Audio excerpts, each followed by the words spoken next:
And today's custom budget PC is fitted into this Deepcool C650 V2 PC case. A familiar case to me. I've built into this a few times, and it features 4 pre-installed LED fans that are green. One thing I do like about this case is the good airflow. We have some grills on the front panel. Up top there's room for a 3-fan AIO, and of course the 1 exhaust fan. And on the top of the case we have 1x USB 2.0, microphone and headphone combo jack, 1x USB 3.0 and the power button, and up here is the reset button. I will say for a more budget case, the tempered glass side panel is of pretty high quality. Let's take that off and get a better look at the insides. It's actually pretty spacious inside this case, but then again we have a smaller motherboard and GPU installed, so it does look bigger. Underneath the Thermalright Assassin Spirit V2 CPU cooler, we have a Ryzen 5 5500 CPU with 6 cores and 12 threads. Beside that is 16 GB of Timetec Pinnacle Konduit DDR4 3600 MHz RAM. This would be the Sapphire Pulse Radeon RX 6600 GPU with 6 GB of GDDR6 memory.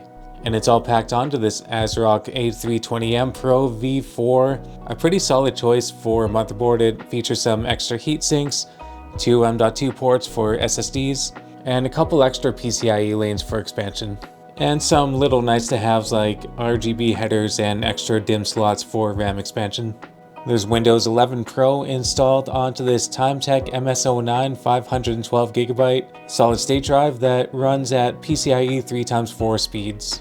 We can't see it, but inside of this hard drive caddy there's a 160GB Western Digital Blue hard drive I installed for free just for some extra storage space. Beneath this shroud is a Corsair CX650M 650W modular power supply. Onto the rear I/O, the motherboard, we have a mouse and keyboard PS2 port, 2x USB 2.0, VGA, DVI, and HDMI ports that we can't use with this particular Ryzen CPU with no integrated graphics. There's one USB 3.1 Gen 1 Type-C port, and 4x USB 3.1 Gen 1, RJ45 Gigabit Ethernet port, audio jacks. And on the RX 6600 we have 1x HDMI 2.1 and 3x DisplayPort 1.4a. Overall, I really like how this PC looks, as long as you're okay with the one static color. Now let's move on to the video render and video encoding tests. And here we have DaVinci Resolve loaded up with my usual 11 minutes of raw 1080p footage with the following presets. Let's see how long this takes to render. 3 minutes and 10 seconds. That's not a bad time, and for comparison, I will draw on the last time I tested out a 5500 with a RTX 3060 Ti, and we're just 10 seconds longer. But compared to our last Intel test with the 12400F, we're actually 38 seconds faster. So that's a win for a budget Ryzen CPU. Now testing out video encoding with Handbrake with 11 minutes of 1080p gaming footage with the Creator 1080p 60 preset. This time just testing out the CPU performance. Here we go. 3 minutes and 13 seconds. Not a bad time at all. And that's only 3 seconds faster than the last time we tested out a 5500 with that same 3060 Ti. And that's 45 seconds faster than with the 12400F. So another win for the Ryzen 5 5500, just in case you're wondering what the performance is like. So now instead of comparing those two CPUs, let's see how well the RX 6600 works with Handbrake. 52 seconds.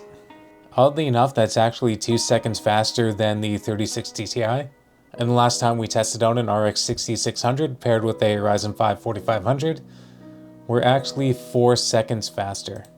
I'm thinking in comparison to the 3060 Ti, that's kind of a serendipitous moment, but there is a definite difference between the 4500 and 5500, so perhaps that is why it's a little bit faster.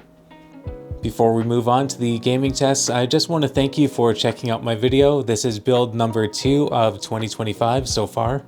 I have 3 more Deepcool cases in stock to build into.